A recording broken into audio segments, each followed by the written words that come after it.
Hello, dear viewers. Support me by subscribing to my channel and share my video if you like it. And also, make sure you comment your thoughts.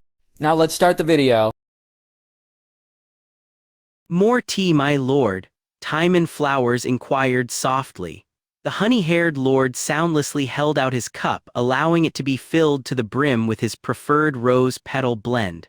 He brought it to his lips, a touch of satisfaction found in the rich, sweet taste, before returning his attention to his book. Notable Names of Westerosi Nobility was one of the rarest and most expensive tomes in the Citadel's catalogue. This was not due to any great work of scholarship. Willas found it rather trite himself, but because there existed a mere dozen copies in the entire 7 realms. The reason for that was due to the painstaking, full-body inked profiles of every famous or infamous individual mentioned. The heir to Highgarden was currently engrossed in the northern section of the book, particularly the heavy brows, hawkish nose, and flint-gray eyes of Cregan Stark. At least half of his attention was on the book.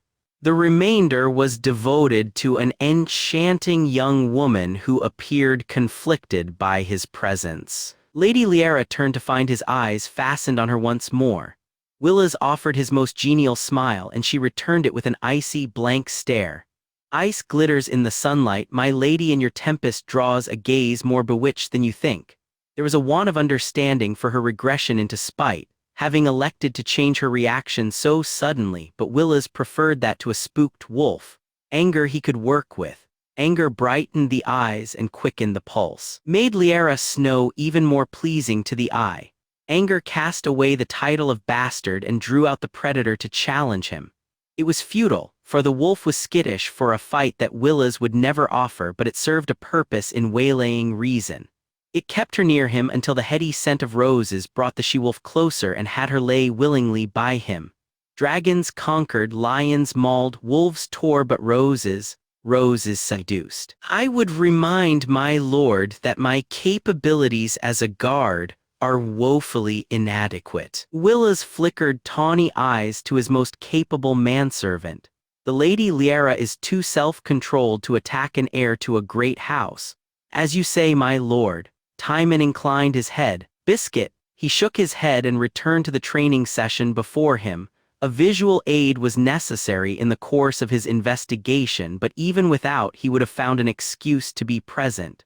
Willas was a lover of horseflesh. He had spent countless hours breeding and raising the finest horses and falcons in the Reach. It was a pleasure to see someone utilize the fruits of his labor to its fullest extent. Apple Cider broke into a gallop then, the pace and force pulling yet another curl from the northerner's braid. It glimmered in the sunlight, copper as with most darkened hair, but interspersed with curious strands of silver. Lord Starks hadn't done anything of the like. She shares such few features with him. In the course of his study, Willas had found remarkably few Stark features. He had used a liberal definition for them, accepting any such details that were shared with at least 2 other Starks, one of whom could be her father. Yet despite the Stark features holding prevalent throughout the book and with Lord Eddard, there were few of them to be found on Lady Lyanna's face. When one disregarded her coloring, those dark curls painted silver in the light and her pale skin fairer still than her Lord Father's, then she didn't look much like a Stark at all. So the penultimate question remained, who did Lyanna Snow look like? Obviously not Eddard Stark, to his dismay. Willas' plan had been to take this oft-vaunted northern beauty and, through his study of the Starks, isolate those features uncommon to her father's house. The presupposition had been that any features withstanding the blood of the first men had to be hallmarks of whatever other blood she carried. That plan was shot to hell, since the only message that Lady Lyanna's features communicated was that they weren't Stark ones. Those violet eyes had been uncommon, but they could belong to any Crownland's house or to House Dane. A willful jut to her chin and the curve of her nose had the touch of House Blackwood. The skin darkened as easily as any Dornishman, while the curve of her body was as slender as the Roynish. It narrowed her claim to 3 realms, but damn if he couldn't narrow down which. Not to mention that the names prick at something in my memory. Willas was a student of history, and as such he supposed that there to be at least one house where those bloodlines mixed. He could not recall the name of which, but it must have crossed his lessons at one point in time. Before he could get worked up about his failure, the Tyrell lordling held out his cup again, dutifully. Timon filled it up and he turned his attention to Lady Lyanna. Oh dear, Loras had brought his cloak. Willas had personally found his baby brother's jeweled rose armor to be ostentatious, imprudent and morbidly dazzling. He had paid for it regardless since it was an ultimately harmless, if expensive, desire but had warned that his cloak of bluebells was foolish and would be endlessly mocked. Loras had argued that women would find it charming rather, and he had been right at least, until Lyanna Snow took a glance at it. He could almost see her innate kindness and polite manners war with her northern sensibilities. Eventually even Lyanna Snow succumbed. Your cloak is exquisite, Sir Loras. Are those roses fresh?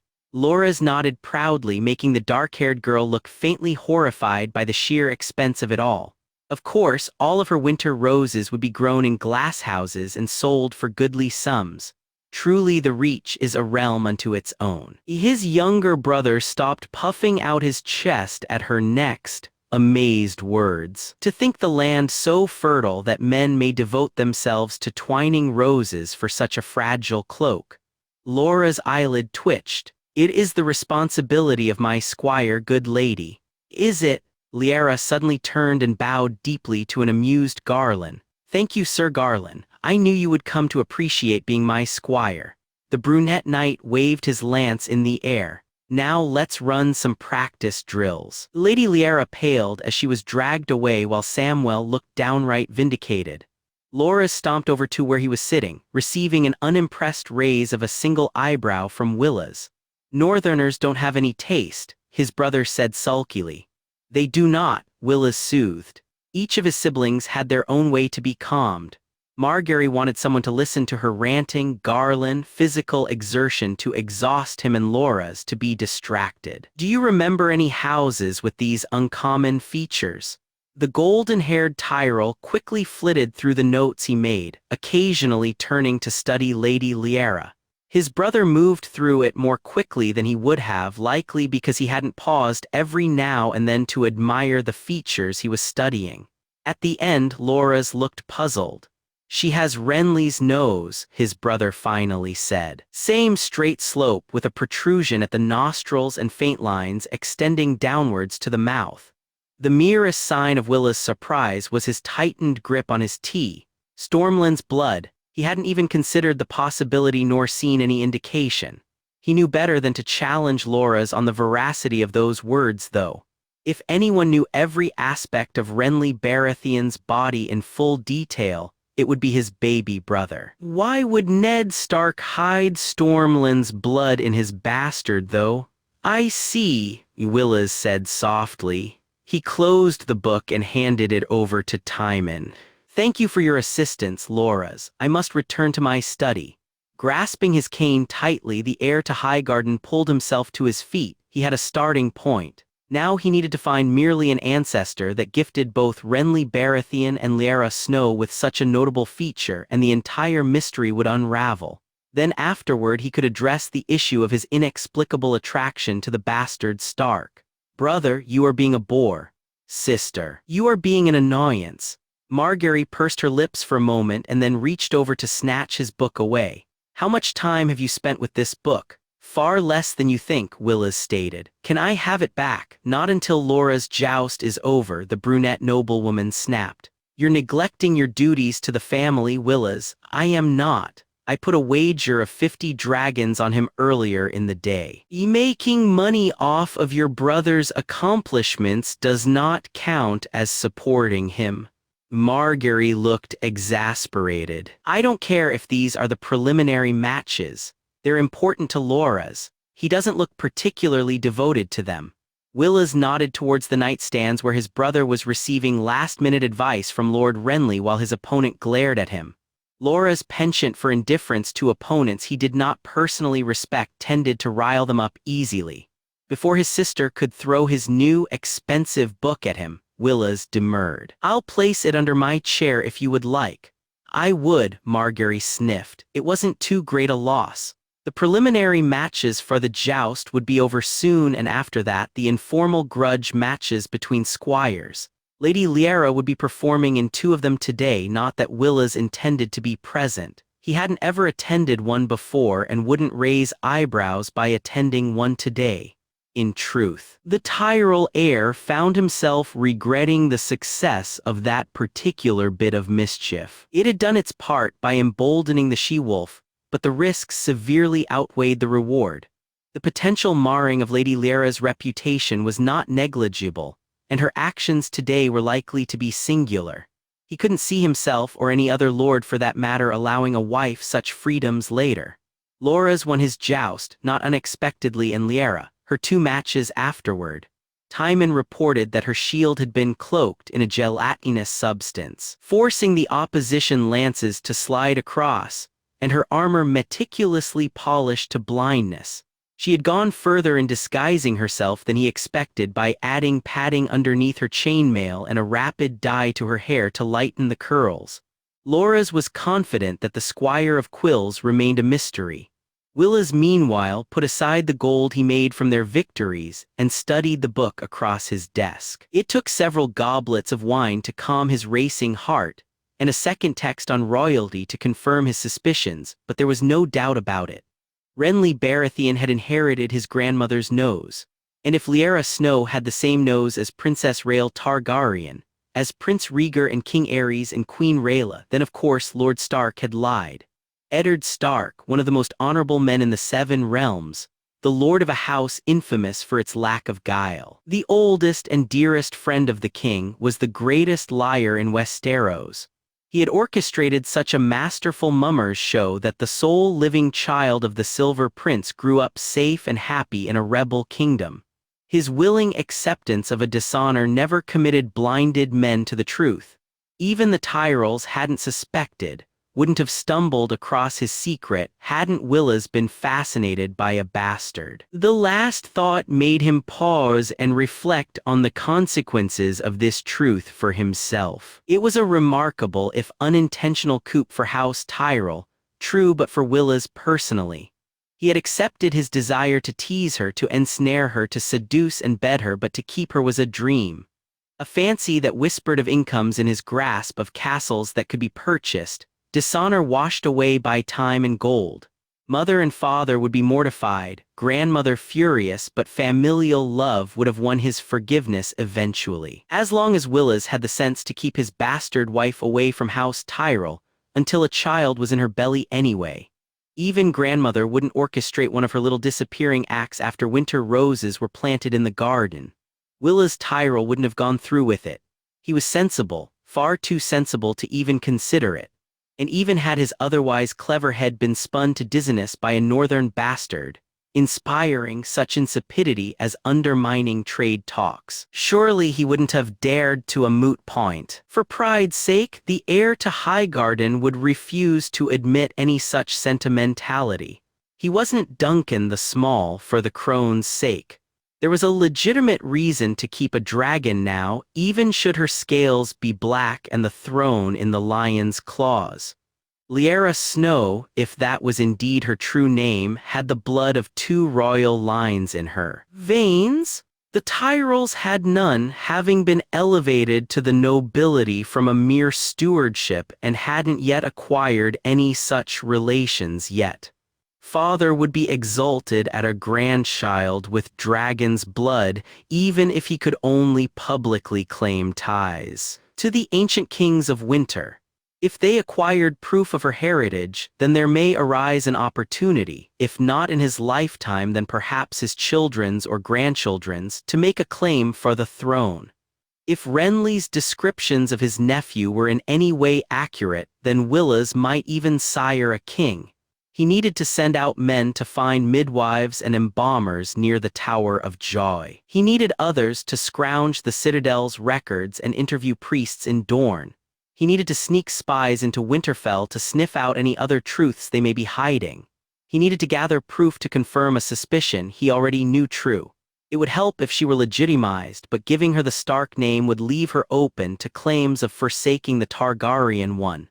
After marriage then, since it would merely recognize her as a Tyrell. Willas also needed to convince a bastard to marry him, but that was more of a pleasure than a task. The game just changed, the Tyrell thought giddily. He thought back to the dark hair burnished silverlight and the violet eyes of old Valyria and felt fit to burst. I have the sole living child of Rhaegar Targaryen in my hands. A rabble meant to be a dragon and with the potential to be a king. When Lyanna returned to the Syves game later, the white dragon had been moved 3 paces forward. Lyanna subtly adjusted the skirts of her dress, uncrossing her legs and straightening on the wooden seats. The matches themselves were riveting, but the heat, even through the light covers above the nobles' heads, dampened her excitement. Still, Loras and Garland had both made it to the semi-finals. "Would you like a drink, Lady Lyanna?" Torrhen Karstark was fair of skin, as were most northerners, and thus his blush was readily visible when she flashed him a smile in thanks. Next to him, Darren Hornwood snickered in amusement and received a glare from his future good brother. Torrhen had the grace to place the cup of wine in her hands before turning to elbow him. Lyanna sipped from the drink. The wine was warm but welcome nonetheless. The cup itself was made of reddish-brown clay and emblazoned with a rose. House Tyrell seemed to have an obsession with stamping their mark on anything that came across their path. She herself wasn't blind to the bright golden border around her Squire of Quill's sigil. "Who do you think will win?" Her father sat to her other side and nodded to the track. Garland and Loras had been matched and neither looked willing to give an inch. If her memory served her correctly, the former was the more talented swordsman while the latter was second only to Lady Margaery in his skill with riding. "Sir Loras will win," Lyanna answered nonchalantly. "I should have placed some gold on it." "Gambling is hardly a virtuous ladylike habit, Lyanna," Lord Stark chided. "There is nothing to be risked in a definite outcome. Can it even be gambling without chance?" The quiet wolf chuckled. "Even then I would have you keep your gold in hand." "Yes, father." The match itself started out well. Even with the greater edge attributed to Loras, Garland was a fine jouster and the two raced each other with marked speed and courage. Lyanna had a newfound appreciation for such skill after her own experiences with the lance. It took 3 runs, but eventually Garland was unseated, tumbling over his saddle and tucking into a trained roll out of the path of his horse. It must have been one of Lord Willas' mounts, for it was too well trained to rear wildly, and calmed at his rider's touch a moment later. When the stadium erupted in cheers, she joined in clapping along. Loras bowed grandly to his adoring fans, sky-blue eyes dancing across the crowd until they seemed to settle directly on her own. It was too discreet to be noticed, but Lyanna quickly turned her face blank regardless. She hoped that would be enough to deter whatever he planned before Lord Stark or Ice got involved. "You were right," Ned Stark commented. "I had heard that Sir Garland is the finer swordsman and would have assumed that applied to their jousts. Sir Loras is the better rider and has more experience with jousts besides. He spends most of his time in King's Landing or the Stormlands and has a larger pool of opponents to compete against. You are surprisingly well informed on his movements." Lyanna's cheeks darkened red. "He occasionally joins my sparring matches with Sir Garland. Would he be like Bran then?" The northern bastard looked at her father's face with uncertainty. He didn't seem displeased, but neither did his face show any joy. When he repeated her name, she decided to consider the question with some depth. There was that flair for dramatics and love of songs that had Sansa at the tip of her tongue, but there was more than that. There was a gravity to Sir Loras Tyrell, a fundamental wariness of the world, a slyness that her most idealistic sibling did not have. An innate kindness and decency, an immediate acceptance of her name Snow, and an easy affection for his family. He was strongly prideful of his house and dedicated to the improvement of his skills. He thirsted to prove himself under the shadow of 2 brothers that Lyanna found to be already accomplished in their respective fields. "Robb," she decided.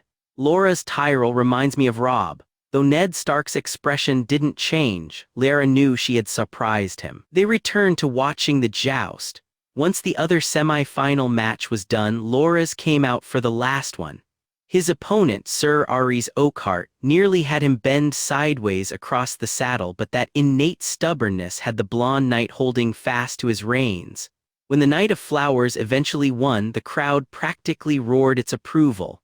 As the winner of the tourney, Loras would crown the Queen of Love and Beauty. The dark-haired girl expected that to be his sister, Margaery, or his mother, Lady Tyrell, as he hadn't any lovers.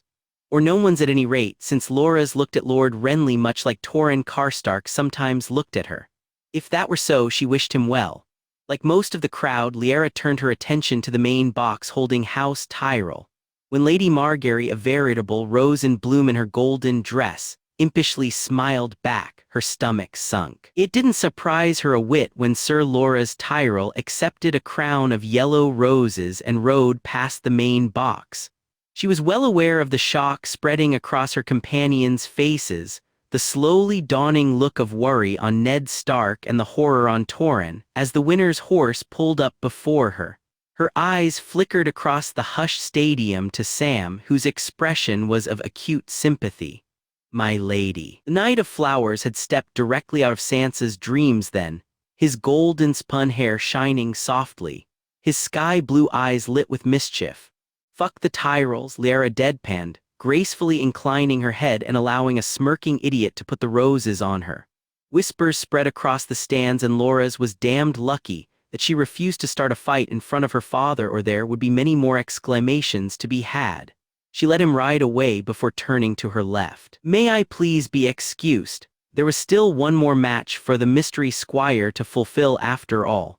Lyanna, we need to talk." Lord Stark's face was pallid, his gaze heavy and disapproving. "After supper, father." The dark-haired girl felt nervousness squeeze her heart and tried to make herself look as disheartened as possible. It was harder than expected since she deeply wanted to hit somebody instead. "I need some time," thankfully. The gods still had some mercy for her. "After supper then." Keeping her eyes on the ground to avoid the stares directed to her by the gods, were those people aware they could fall off the stands if they leant that forward? Lyanna hurried out. She carefully didn't acknowledge the strangled sound escaping Torrhen's mouth or the faint whistle from Daenerys. She wasn't so quick that Sir Wiley's last words didn't reach her ear though. "Why do these Southron ponces keep crowning our girls?" Lyanna demanded similarly. When Sir Garland slipped into his tent next. "Why did your ponce of a brother crown me Queen of Love and Beauty?" The brunette man eyed her warily.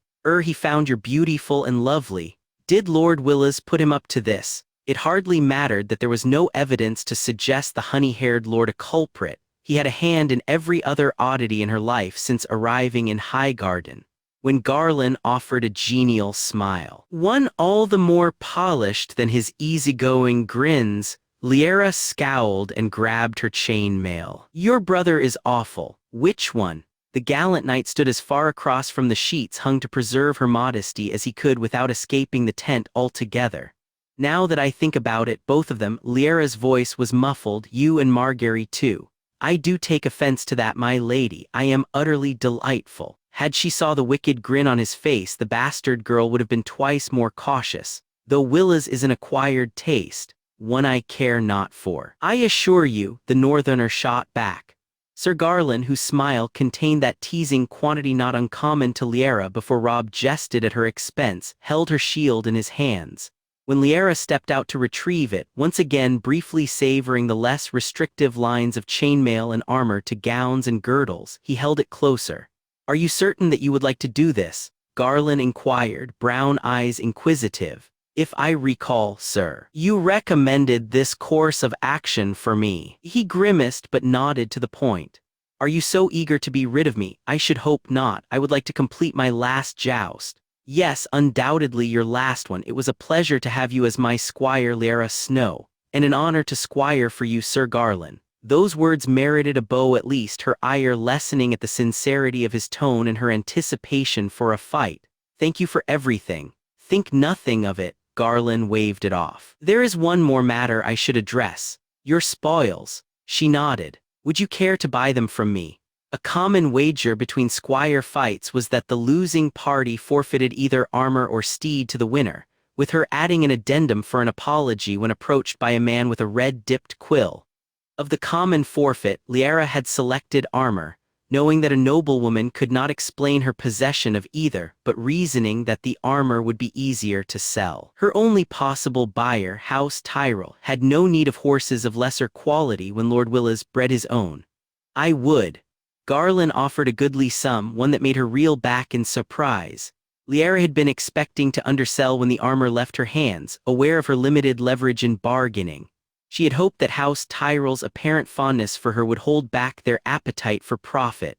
But this was generous, too generous for such unadorned pieces. Even though Lyanna wasn't well informed on the cost of a suit of armor, one suit was thrice the amount she had made transcribing books. Am I mercenary enough to accept this? She wasn't prideful enough to reject it.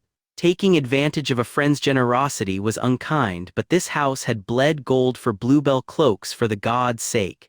They can afford it, she decided, nodding eagerly. Now, Lyanna had some frustration to work through, as well as another incentive to defeat her opponent and earn more gold. Not to mention that this was the fight that had compelled her to accept squireship in the first place. And of course, it didn't help that even the crowd watching the fights were talking about the mysterious, wild beauty that had caught the third Tyrell son's eye, so her aggression was understandable. Lyanna pulled herself onto the saddle, hunched forward on her padding to make her bulk more notable. She brought up her sanded lance and pointed it forwards, braced her shield proudly, and entered that quiet escape of her mind where it almost seemed as if she was sharing her thoughts with apple cider. A wolfish smile crossed her lips under the helm, and when the horn was blue, she charged. Dickon Tarley didn't stand a chance. No, that was unfair.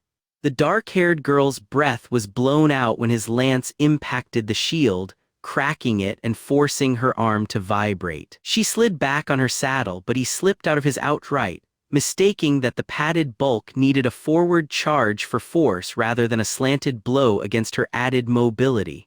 Dickon rolled across the beaten soil, armor clanging along, while Lyanna hissed in pain and used one hand to have apple cider block his horse. She wasn't quite angry enough to forget Sam's words.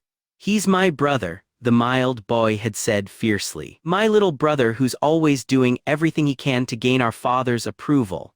He's not the most tactful person out there, and his words have been unintentionally cruel before, but he never means to hurt me. So please don't hurt him." Lyanna could respect that.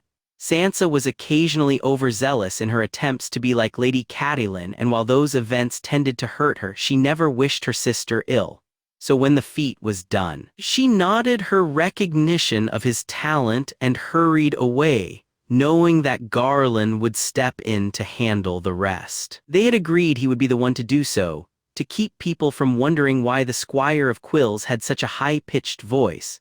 She was in the tent, taking off her helm, when a young, boyish voice tentatively called out, "Hello." The dark-haired girl practically jumped out of her chainmail, dropping her helm in the process and dropping down to cover her face before anyone saw. There was the sound of footsteps coming closer, and canvas cloth being brushed aside, before it stopped. She jammed the helm back on her head and turned to look at the intruder.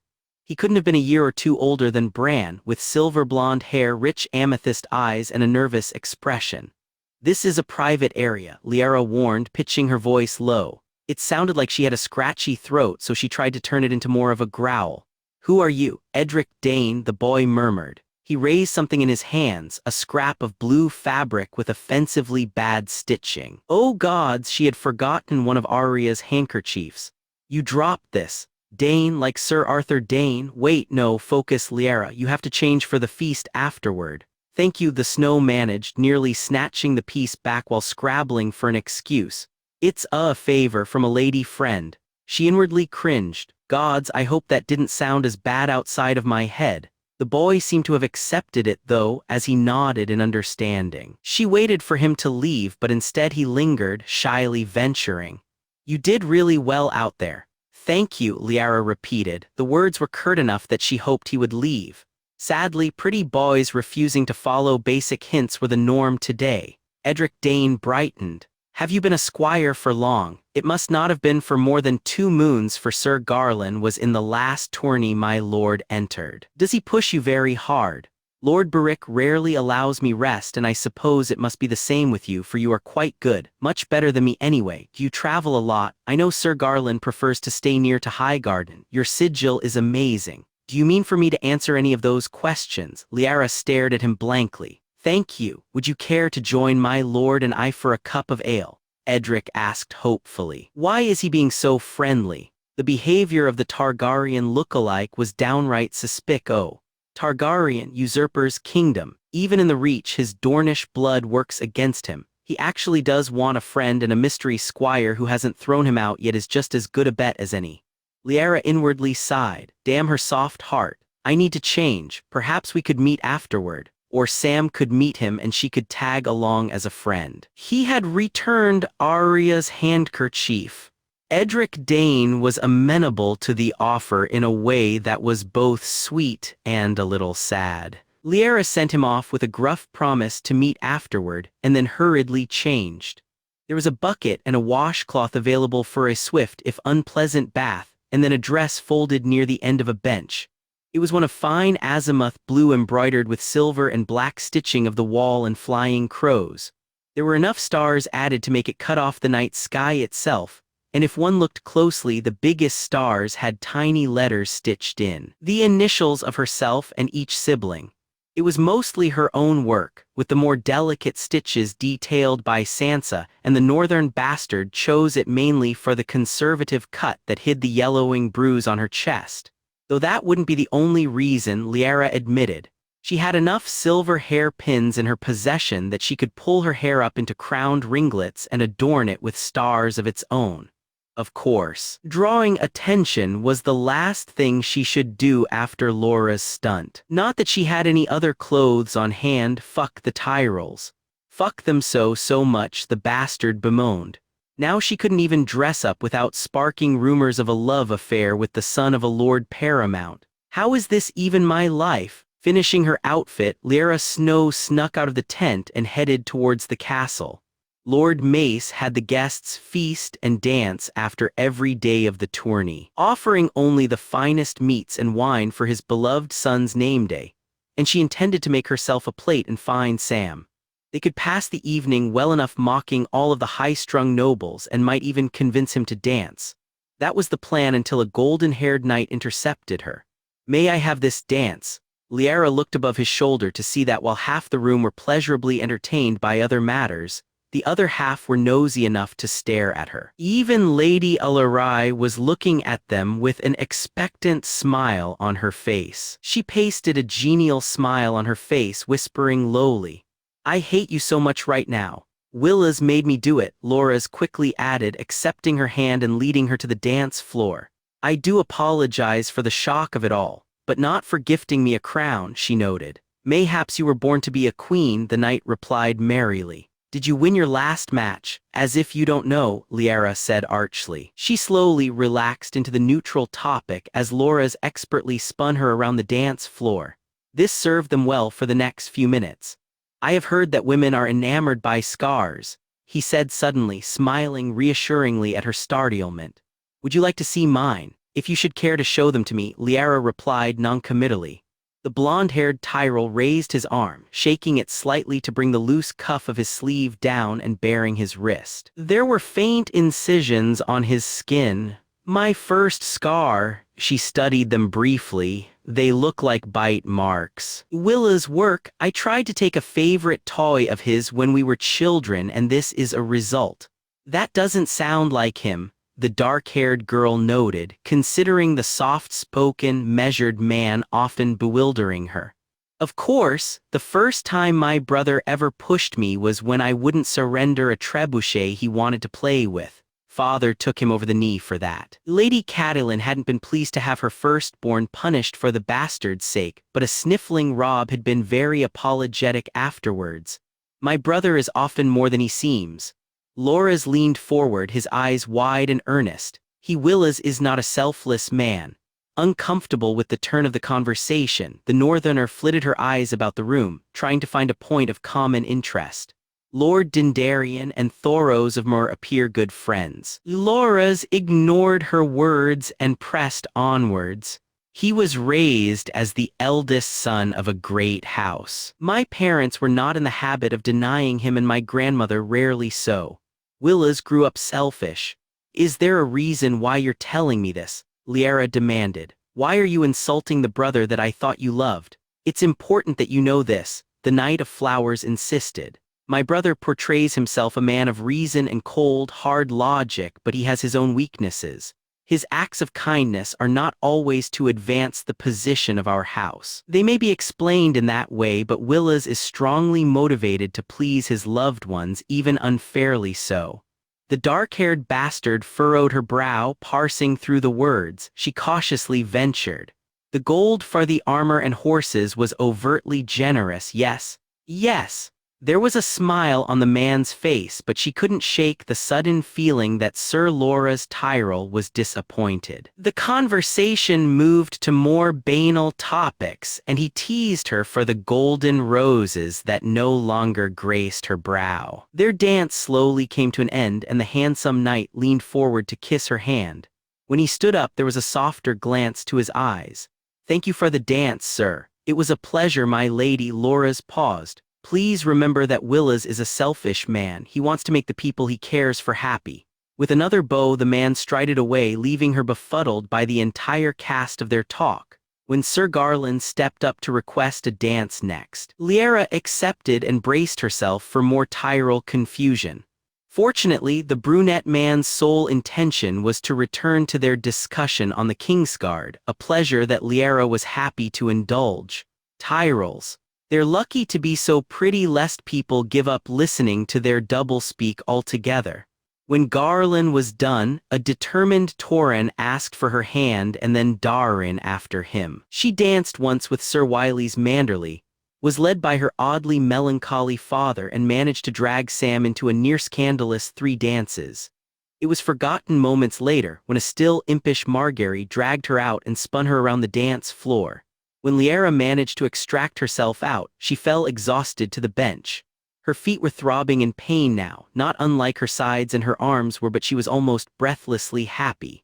In that sense of euphoria, she turned and saw a flash of silver blonde hair. "Edric," the snow called out, drawing the attention of the boy and a handsome older man with ash-brown hair and beard. "Would you care to dance?" The boy pointed to himself, surprised, but a forceful nudge by the grinning man had him stand up. He walked closer to her. "You know me. A mystery squire told me about you." She grabbed a hand and put it on her waist, holding the other. Face reddened. His mouth formed an O of realization. "Are you the lady friend?" "A lady friend," Lyanna said with a straight face. While building Sam's reputation as a warrior, she may as well boast of his talent with women. Edric Dane was a wonderful dancer, light on his feet and blushing becomingly whenever the steps required her to step closer to him, and she enjoyed the experience. Given the chance, she would have to persuade him into another. It was when they were done, though, that the music fell to a close. At the dais, a figure stood. Honey hair and tawny eyes, both golden under candlelight, and tapped his goblet. "May I have everyone's attention?" Willas Tyrell had a gift for public speaking. He hadn't needed to raise his voice higher than the norm of her lessons to catch everyone's ear. When their attention was focused on him, the heir to Highgarden started. "On behalf of House Tyrell, I thank everyone here who has done us the honor of attending my brother Laura's name day." Waiting for the cheers to end, he continued. "He is 8-10 this year and a credit to his family. I wish him every luck and happiness for many name days to come. And every luck for the many more tourneys that he plans to enter, of course. May you have a crown to bestow every time, Laura's." More cheers and a few speculative looks to the dark-haired young woman in the starry night dress. "In speaking of tourneys, I would be remiss not to make an announcement regarding the mystery squire now," Willas continued smoothly. Lyanna nearly choked on the wine in her hand. "My brother, Sir Garland, recently accepted a talented, dauntless young man by the name of Samwell Tarly as his squire. To prove himself, he partook in a few unsanctioned jousts with other squires that I am told he did rather well in. However successful, though, Samwell desired another path for his talents, and after a persuasive recommendation from someone of sound judgment," the golden eyes focused on her then, I have decided to offer him a position as my executive assistant. Yet more cheers arose then. From afar, Lyanna could see her confused friend being slapped on the back by his cheerful brother. Well done to Samwell and to everyone else. Please enjoy the rest of the festivities, Willas concluded. Laura's words returned to her. Willas is a selfish man. He wants to make the people he cares for happy. Oh dear. Lyanna blamed her recent upsetting discovery for the hysterical edge to her voice when she insisted that no, Willas Tyrell was not trying to court her. Her father didn't believe her. Would it be so terrible if he was, Lyanna? The childhood nickname Weeping Bluebells for his most melancholy child had the she-wolf abandon her rigid pose on the couch to curl into his side. She buried her head in his burly chest, allowing the bemused lord to hug her closer. This was familiar. This was comforting. This made sense. Lord Willas Tyrell, heir to Highgarden, future Lord Paramount of the Reach and one day Warden of the South, loving a northern bastard did not. Do you want me to tell the boy to leave you alone? It was moments like this that made Lyanna Snow love her father all the more, while other lords would be pushing their daughters, particularly base-born ones, into superior marriages with third sons of Lord Paramounts. Ned Stark allowed her first refusal. Though it undercut her former position, Lyanna gave a muffled no. Sir Loras is a friend, father, but he doesn't seek to wed me, nor do I him. Do you seek to wed any man here? To this she gave an emphatic shake of her head. She had sought to marry Samwell once, but he was a dear friend now, and no one else did she seek to marry. You care for any of them, Lyanna? The dark-haired girl shook her head again, though a brief flash of memory painted tawny eyes and enigmatic smiles, tousled hair and intricately carved canes. Lord Willas was infuriating. She didn't, well, not beyond physical attraction anyway, and mayhaps a begrudging admiration for his intellect. Even with your birth status, you know that you would make a prized match, do you not? Her father squeezed her hand. You're a she-wolf. Intelligent and fierce and beautiful. While many men fail to see past the taint of bastardy, Sir Loras doesn't. Seem one of them. You said that he was like Rob, he would treat you well. Father, Sir Loras doesn't want to marry me. As you say, my sweet, the man agreed easily.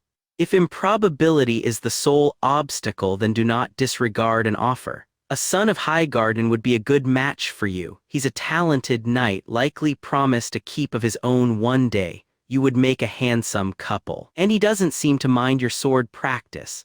Sir Loras doesn't want to marry me, Lyanna repeated. It was evident that her protests fell to deaf ears, so she shook her head. I'm too young to be a wife. You are. Ned Stark studied her face briefly, seeing more in her features than the girl herself could. It does an old man's heart good to know that his daughter doesn't want to leave him so soon. You're not old, Lyanna argued half-heartedly. Ned chuckled at the unconvincing tone to her voice. I have 3 sons and 3 daughters. The gods have blessed me greatly, even as each child adds another streak of gray to my hair. Even Sansa, Ned agreed. It's for the best that you aren't in a hurry to be wed, Lyanna, for I shudder at how adamant your sister will be for a husband of her own. She would want to marry one just like Sir Loras, someone as beautiful as she is. Mayhaps, but that wouldn't be the man I would want for her. At her quirked brow, he added, Sansa needs a man who is strong and gentle and kind, who could protect her tender heart from the evils of the world around them. And Arya needs someone stubborn yet humble, who can stand against her temper but have the tolerance to accept a self-willed and independent wife. And me. Lyanna was genuinely curious at this point. She had desired a compatible husband but had focused more on livelihood. It would be interesting to know what her father thought she needed. For a daughter reckless enough to clad herself in chainmail and ride a joust, Lyanna flushed deep red at his resigned tone. A man who is perceptive, quick-witted and patient. You are occasionally stricken by dark moods, so one that is willful enough to draw you out. An open mind for atypical talents and a loyal heart for the people he loves. A man unyielding to the unjust demands of others. One will shelter you through every storm life may bring. The last 2 lines would have received a further question of interest had the dark-haired girl not been dutifully attempting to twist her left thumb free of its socket. How did you? I taught you to ride, child, Eddard Stark sighed. There was a gentle sort of nostalgia as he looked at her. For a moment, it was as though he saw another face there. Lyanna recalled that Lord Stark had met Lady Ashara Dane at the tourney of Harrenhal. Not that you will be riding over much when we return to Winterfell. I have one more question for you. Was Sir Loras aware of your exploits? At her meek nod, he shook his head.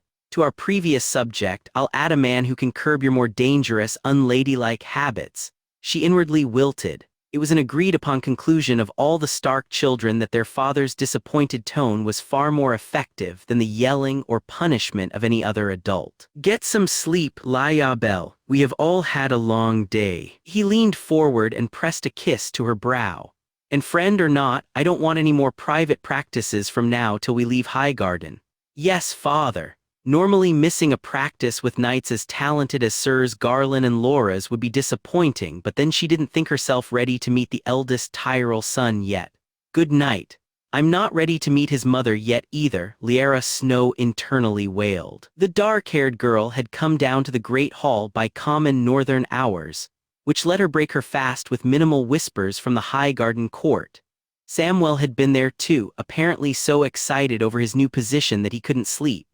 Despite her own anxieties, she was pleased on his behalf and had mustered the courage to thank Lord Willas for it, or at least had mustered the courage to try, for Lord Willas hadn't come down to breakfast at all.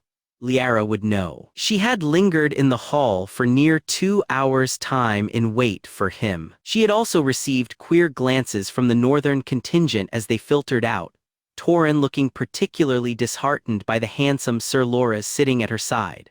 The bastard had done her best to persuade him otherwise, but neither he, nor his surprisingly cheerful friend Lord Renly, bowed to her whispered demands.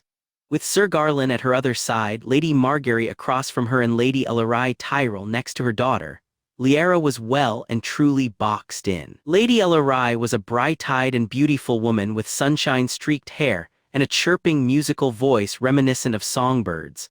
There was an elegance and dignity to her, soon undermined by the genuine non-coquettish warmth of her greetings, so alien to courtly graces. The dark-haired girl had been unnerved by that. This woman was the pinnacle of a Southron lady, all that Lady Stark had espoused, and yet regarded her with the hesitant eagerness of one hoping to please. Not entirely sure how, but certain that she had been played, Lyanna soon found herself agreeing to attend a midday tea. She assiduously avoided any hint of green or gold in her gown, selecting a soft gray that in all honesty made her pale skin eerily translucent. A simple northern braid reinforced her decision to appear harmless to those ladies that attended the small party, only to find her efforts wasted when she learned exactly how small that party would be. 3 generations of Tyrell women, Lady Olenna, Lady Ellery and Lady Margaery and herself, the bastard that Sir Loras' mother seemed convinced would wed her son. Lyanna had already tried to convince her father otherwise, not that this tea was helping, and it didn't seem fair that she would have to do the same for Loras' mother. By the laws of this mainly being his fault, he should have to be the one to deal with it. Unfortunately, the Knight of Flowers didn't take midday tea and probably wouldn't have bothered refuting the rumors regardless. I should have pretended sickness when Lady Margaery invited me for a boat ride, though considering her sort of friend's conniving nature, she wouldn't have put it past the brunette to insist on nursing her back to health, thus keeping her hostage to her lie. They dithered for a few moments on common pleasantries. The dark-haired girl submitted to it with some grace, even when it breached intimacy. Under the Lady Tyrell's expert hand, she found herself admitting to her family life, "How wonderful, I'm particularly close to my eldest brother as well. Her accomplishments, a sword is a bit unorthodox. Are you also an archer? Margaery is a gifted archer. And her shortcomings, courtly graces, are not quite so hard to learn with a devoted teacher."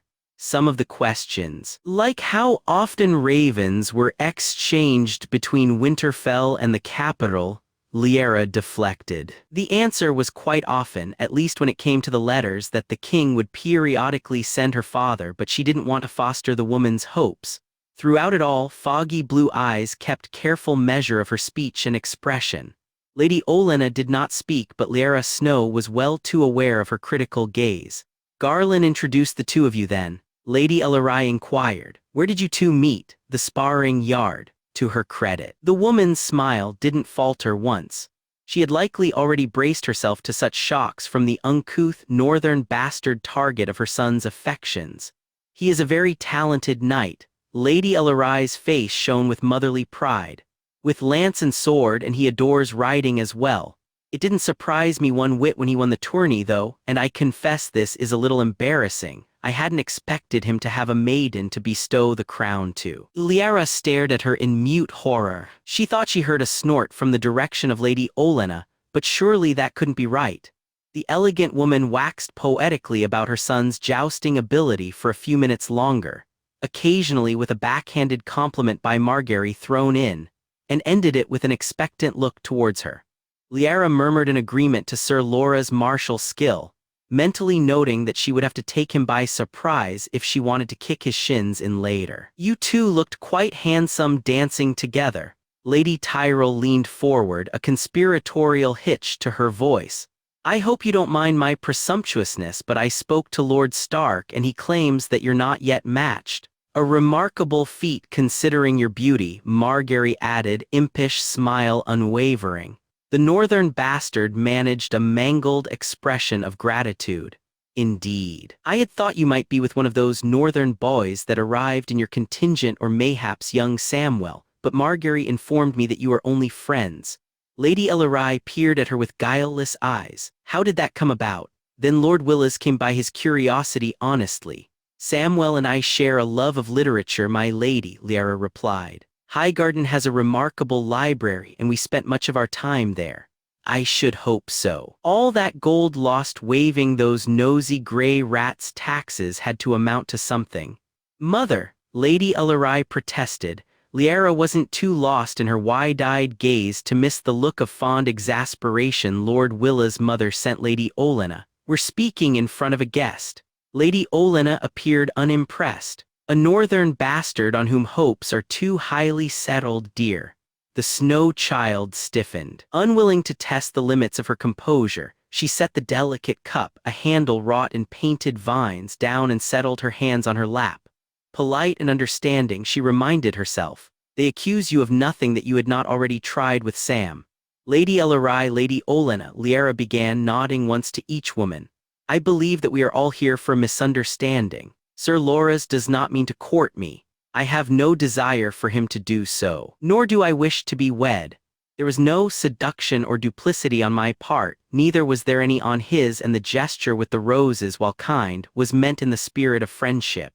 Lady Elorai's face fell. She sounded dismayed. "You must be mistaken, dear. One does not crown a woman queen of love and beauty for friendship." "Nonetheless, Sir Loras has done so." The dark-haired girl attempted a sympathetic smile for the older woman. Lady Elorai hadn't yet expressed Lady Catelyn's piety, but the Reach was known as the cradle for the faith for a reason, and well. Renly Baratheon was handsome, wealthy, a knight, brother to the king, and a lord in his own right. He would make an ideal lover for Margaery Tyrell. "Are you certain?" Margaery asked sweetly. "My brother has never paid such marked attentions to any woman before. One would think him besotted." "Are you still speaking of Loras?" Her pulse quickened at the possibility that they were not. She curled her hands inward, nails digging into the flesh of her palm. Sansa would flush becomingly here. Arya wrinkled her nose in disgust. Her own reaction she did not know. "Sir Loras is a good friend. Friendship is a wonderful precursor to marriage. Lord Tyrell and I met as children, where you thought him a piggy fool and swooned over the now Lord Ashford, as did every other eligible maiden at the Merryweather Boys' tourney." Lady Olenna swiftly dismissed. She pinned her with a gimlet eye, and the dark-haired girl felt spiders creep up her spine. "I had thought you a wily bastard, one using her charm and beauty to ensnare my grandson, but I see now that I was wrong." Features barely twitching at the hated term, Lyanna nodded thankfully. "They may now dismiss Loras. It's my fault for not curtailing Willa's interest in the beginning, of course." "What?" The dark-haired girl's thoughts came to a screeching halt. Her eyes moved to the sheepish Margaery, and she inwardly blanched. She outwardly blanched too. "Did everyone see it before me?" "You're undoubtedly Rickard's get," the old woman continued, not unkindly. "But you're not practiced to these arts as my grandson is. The heat of anger, intermingled with a rising bout of nerves and an unsettling confusions, pooled in her stomach. "I don't understand, my lady. Willas means to wed you to Laura's and then share your bed himself." The blunt words are delivered without attention to how her heart stilled, ice running through her veins. A murky veil of wetness revealed the brunette lady looking away, while the sunshine streaked one-mouthed Willas silently. It's not Lady Alarai's disbelief that cuts her to the core, or Lady Olenna's pity, or Lady Margaery's guilt. Lyanna's cut by the simple understanding that she doesn't believe her. "It's not a bad plan," Lady Olenna was saying through the rushing in her ears. "You're a bastard, but we can secure a legitimacy quickly enough, and a daughter of a great house would suit well for a third son. Willas would have managed well for himself hadn't he been so indiscreet and reckless over the matter. He requested an extension in the negotiations to keep you here, you know. It's evident that he can't be trusted to think clearly for himself where you're concerned, and should he sire any children on you, he may favor." "I need to go," Lyanna interrupted. "It's rude, it's mannerless, it's defiant of the massive societal gulf between the two. It's everything Septa Mordane would have taken her to task for had she been present. But the Septa wasn't here, and her words held little sway over the child that clad herself in chainmail and rode a joust." She rose to her feet, errant hands smoothing down the folds of her gray dress, an action mirrored by Margaery. She shook her head, and the brunette had the grace to appear shamefaced. Lyanna wondered to its honesty as she let a blatantly wide and fake smile cross her lips. "Please forgive me, but I am not feeling well. I beg your leave." A shell-shocked Lady Alarai had hardly uttered her sympathies before Lyanna turned on one heel and headed for the doors. The guards were not so well trained that she could not see the bemusement in their own faces when they let her through. It took her a moment to orient her direction, and then she headed towards the heir Solar. Her father thought her best matched with a man who was perceptive, quick-witted, and patient. Lord Willas Tyrell had all of those qualities and had devoted enough time to studying her to observe basic truths. Lady Olenna, for all of her wily ways, wouldn't yet discern that a Stark, bastard or not, would never wed one brother only to bed the other. She hadn't discerned that Lyanna Snow refused to carry a bastard of her own. She would never condemn her child to the prejudice that she grew up with. "The steepest costs are the ones we can't see," Uncle Benjen had said once. He spoke of the watch, but it was a truth applicable here. The heir to Highgarden, future Lord Paramount of the Reach and one day warden to the south, loving a northern bastard, was a fairy tale. Now what price did Willas expect her to pay for it? They were almost done planning when a sharp knock is heard from the door. Since there are mere details to be finalized and his chest is already filled with anticipation, the heir to Highgarden decides that Tymon could complete the remainder in his own time. It's strange to feel himself a boy awaiting a name day present again. "Do give my compliments to Lady Durwell," Willas said, as his right-hand man's features softened notably at the mention of the other bastard. "Of course." Tymon rolled the parchment up and placed it securely inside his inner coat pocket. "By your leave, Lord Willas." The honey-haired lord errantly waved his hand to release the younger man from his presence. There was approval in tawny eyes for the spring to Tymon's step. He had chosen the Flowers service for multiple reasons, chief amongst them his ready ear and silent tongue, but his secret kinship with one of Margaery's handmaidens had not gone amiss. While both Tymon and his half-sister were bastards, House Tyrell's freedom to forge a highborn identity for the early-born Sierra had meant neither could publicly acknowledge it. This hadn't kept the two from becoming close, though, as the sole support the other had in the world, or from Tymon desiring a dowry for his sister so that she might marry well. As a fellow older brother, Willas had approved of such ambitions. As a man in need of competent and trustworthy support, Willas had rejoiced in Tymon. Men with the ambition and drive to rise above their circumstances were rare, and those with such an obvious and integral weakness as their sister's true birth rarer still. Tymon served him as faithfully as one could, when one knew the other capable of destroying his life, and in turn, Willas assisted in his ambitions. A significant amount of gold had been conferred, an equal chest to join it once Tymon returned from the Citadel with his documents. Gold that would go a long way when Lady Sierra started looking for a highborn husband in earnest. Hopefully Samwell would become a useful assistant, as Willas had no doubt that Timon would find a good position in his sister's household once she wed. There was time still for that to occur, so Timon, nobody's fool, bowed gallantly to his master's not-yet bride when he opened the door. Lyanna's response is strained yet unsurprised when she sweeps in. Her dove-gray dress is simple, plainly decorated and evidently old. Willas judged that not merely from the drab color but from how the northern wool clung tightly around the bodice and flared hips. It wasn't quite the wonder of trousers, but he appreciated the sight nonetheless. Lady Lyanna, Willas says first, the red spots on her cheeks move him to establish cordiality. I trust your tea with my family went well.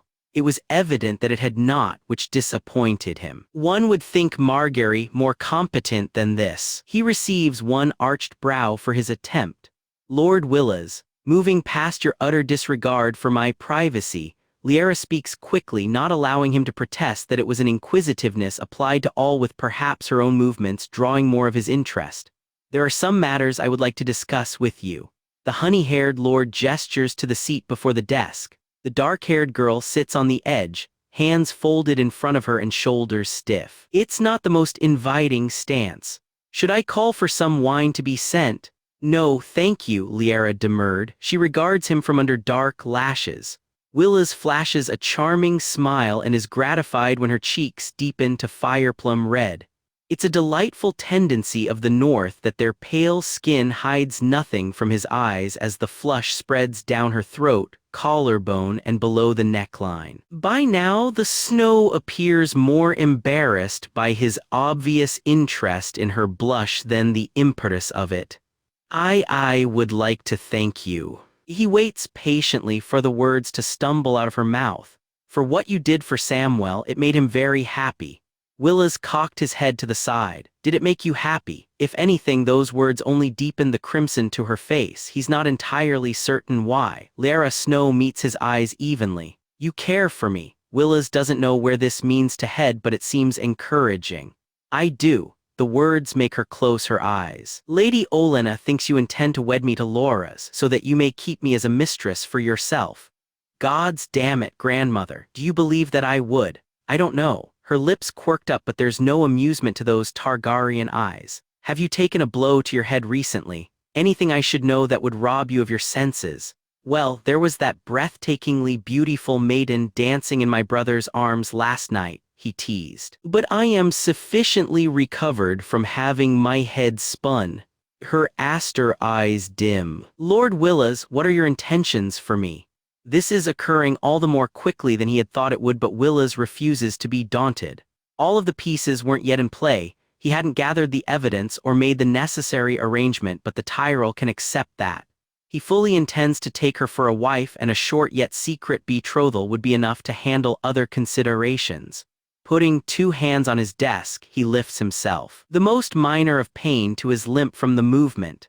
The brace around his leg is effective support, though Lyanna's eyes soften in sympathy.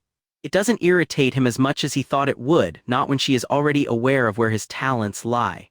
Willas also wasn't ashamed to admit that Lyanna Snow vastly exceeded him in swordsmanship and riding, even those skills he had before his injury. His trusty golden heart cane, burnished sun gold from the summer isles and carved with ivy-twined rose, brings him to the front of the desk. Lyanna had stood up now, head tilted up so that aster eyes were focused unerringly on him. The Silver Prince's bewitchment upon bow-shaped lips and high cheekbones. Willas is briefly grateful that Ned Stark is an honorable man. Bastard or not, her beauty would have had her stolen by First Moon's blood had her uncle not denied those suitors unworthy of her. He was worthy of her. There could be no better match for Dragon Princess, exiled from her name and throne as she was. Marry me? Her reply is just as simple. No. Willas does not stagger back even when it feels like the breath has been stolen from his lungs. She is a reasonable woman, she should understand why. Lyanna Snow gazes at him solemnly. She steps closer, not even a handbreadth away from him. Do not think that I do this because I care not for you. I've never fallen in love before. And I haven't yet fallen now, but there was no man that pulled me closer to the edge of my heart than you did. Pretty words that I should have spoken, Willas said fiercely. I'm offering you a future. The greatest honor that has ever been offered to me, she spoke honestly. That is precisely why I cannot marry you. Do you intend to refuse me with riddles? Tell me plainly why you refuse to marry me.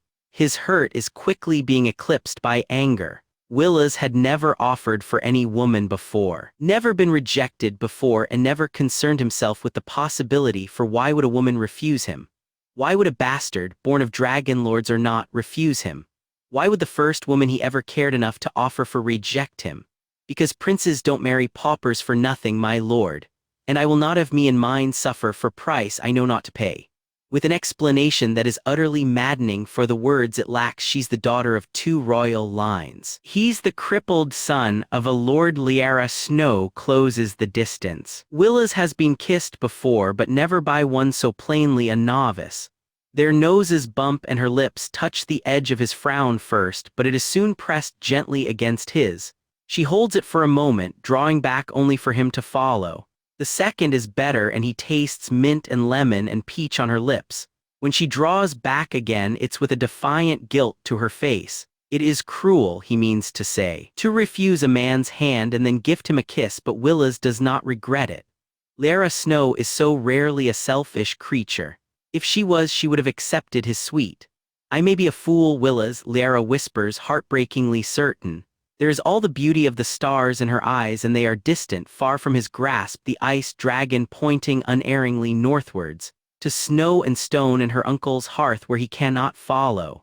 But I'll not be yours. For a heartbeat she remains in his arms, close enough that he could hold her and refuse to let go when she detaches himself. Without a look back, Lyanna Snow leaves him, and Willas Tyrell, lips still tingling from the kiss she pressed on him, lets her. Aemon had fought, but Willas is no dragon knight. Dragons conquered, lions mauled, and wolves tore, but Rose is seduced. Mayhaps a change in strategy is needed. They call them fireberries, though it's the leaves that contain most of the heat, Loras explained, handing over a clay pot with bloodrust cuttings. Boil them in water, tea, mulled wine, or any drink really, and then swallow it down to warm you from the inside. Thank you, this gift is much appreciated, her father says. Lyanna simply accepts with a polite smile, ignoring the amused and expectant looks on most of the northern contingent. The negotiations were over, the tourney had ended, and it was time to return to Winterfell. As their party was set to leave, a host of Tyrells appeared to wish them safe journeys onward. They had brought gifts too. A selection of canned fruits and pickled vegetables for the trip, tomes for the libraries of each of the houses present, and for House Stark, a selection of plant cuttings. The centerpiece were 5 pots of 2 cuttings, each of a rare berry imported from exotic Asshai and painstakingly grown in the Tyrell's glass garden. Comments on how useful it would be for trips to the Watch, as well as Loras passing them over to her directly, made the generosity suspect. They jape for the wrong man then. Her eyes move involuntarily to Lord Willas, leaning on his cane near the back of the party. The honey-haired lord had been everything proper when he kissed her hand and bade her farewell. Had it not been for the intensity of those tawny eyes and his selection of plants, all on the expensive end of practical, she would have thought him aloof. Would have been pleased if he were, considering her improper actions of late. Lyanna struggled to fight against the blush, well aware of Sir Wiley's chuckling quietly to himself as she recalled the kiss. It wasn't anything so sinful, was it? A summertime kiss between unpromised youth. Never known, never shared, never to place either reputation at risk, her own far more fragile than his. Yet whomever she would eventually wed would have their rightful first kiss lost to a Rose Lord, unless I had accepted his offer to be wed. A decision made for sense shouldn't hurt as much as it did. Willas Tyrell was nosy, infuriating, sly, ambitious, deceitful, who would wed a man one couldn't trust. Lyanna refused to put House Stark in danger for whatever schemes the wily lord had in mind. Margaery stepped up next, clasping both of their hands together, a gesture meant to hold her still rather than convey any depth of emotion. The beautiful young woman flashed her a radiant smile, dimming slightly when she didn't return it. "Would you allow me to send you letters?" Lyanna's eyes moved to her eldest brother, likely the cause of this. He could be a snow shrew for how persistently he pecks at unyielding ironwood. "It would be a pleasure to receive letters from you." She was a bastard, how else was she supposed to reply to that?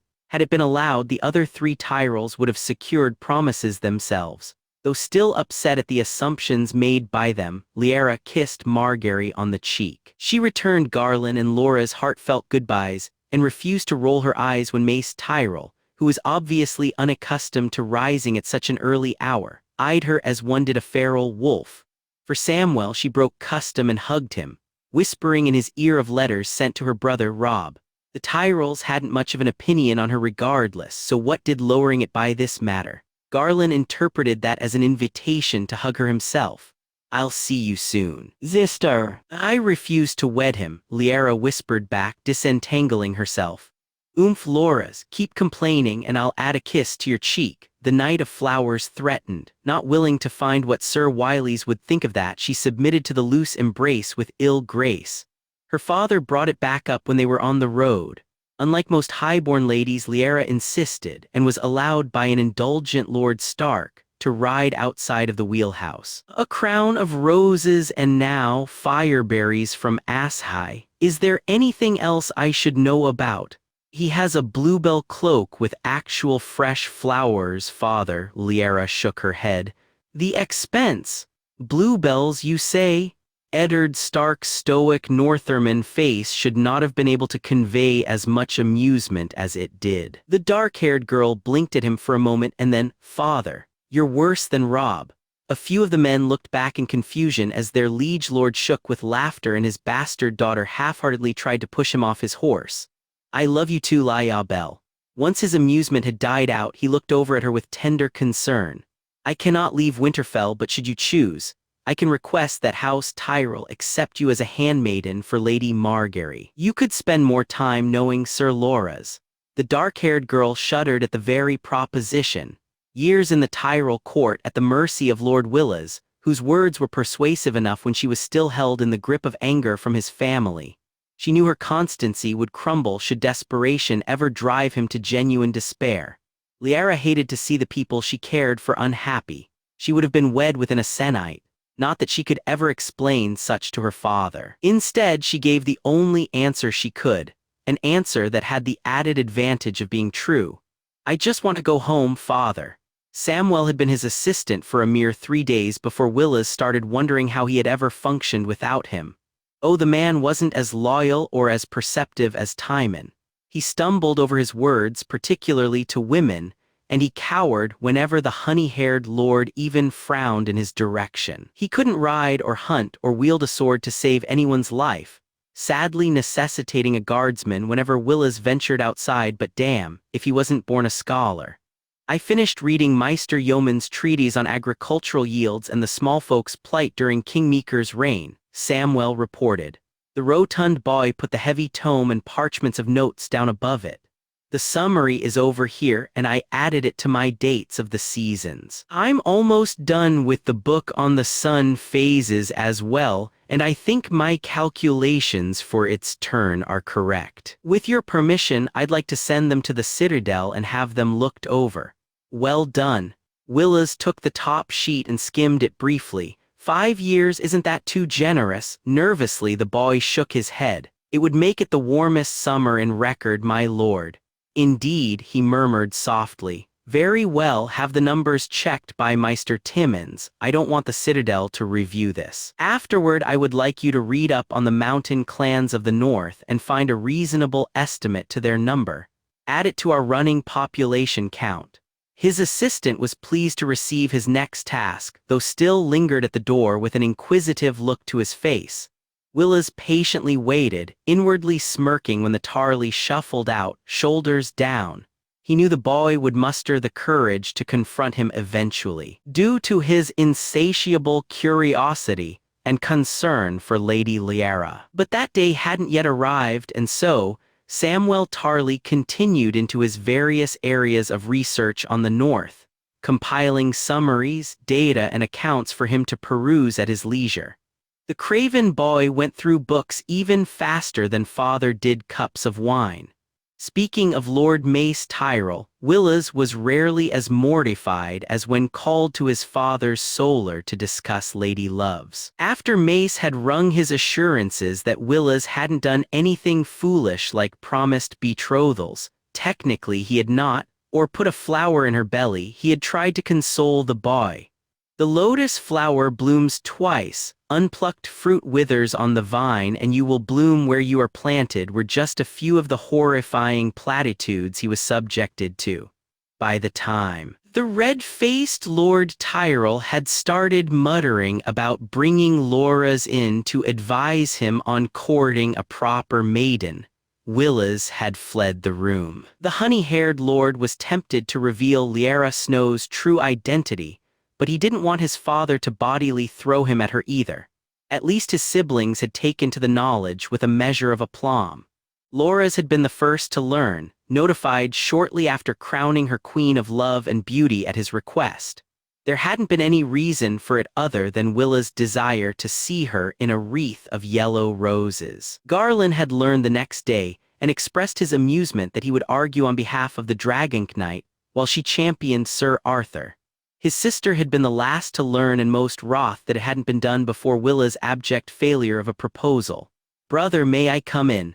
Margaery's voice inquired from the open door. As she was precariously holding a tray of tea and fruit slices in her arms, he was inclined to allow this. "Are you busy?" "You know more than I ever am." Willas selected a fireplum slice and nibbled on it. His appetite had never been the healthiest, but fresh fruit could generally compel him to try. "Have you need of me?" "No." His only sister's doe eyes flit over the room, straying on his desk as she reclines on the chair. "Northern glasshouses, brother. It's an interesting topic." He finishes the fireplum slice and moves to the peach ones. She had tasted of this when they last kissed. "One would think it would make him melancholy, but the Rose Lord finds his resolve only strengthened by the memory." "How is mother?" "Still torn over whether position should allow one to marry. For happiness or prohibit them from risking such, you may expect a lavish gift or two coming your way soon to soothe your broken heart." Margaery took a slice of peach for herself and rolled her eyes when Willas pointedly moved the plate away. "We served peach tarts on the day of the tea, you know." "I am aware," the honey-haired nobleman replied stiffly. "Lady Lyanna kissed me." This elicits a surprised gasp from the brunette, followed quickly by excitement and then guilt.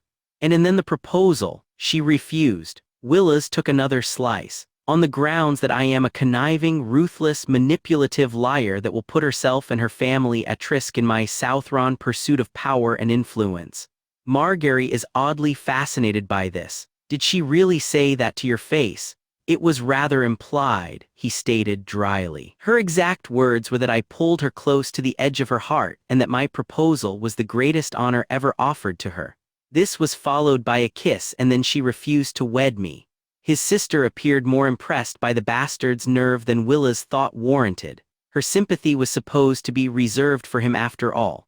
"The girl is half in love with you already," she told him. "How much closer need she be to wed you? 3.5 kingdoms should help." Willas looks down at his tea, rich and sweet. Like many aspects of his life, it was a reflection of his upbringing as a Southron, a Tyrell, and heir. "Neither personal gain nor personal felicity will have her wed me. She must know why I chose her first. I doubt her mother's identity will be accepted well," Margaery mused aloud. He nodded unhappily. The threat of political intrigue and warfare with her blood as impetus would horrify Lady Lyanna. "Tell her another truth then. It was the trousers." "It was not the trousers." Margaery grinned at him knowingly, and he stole her favorite strawberries in response.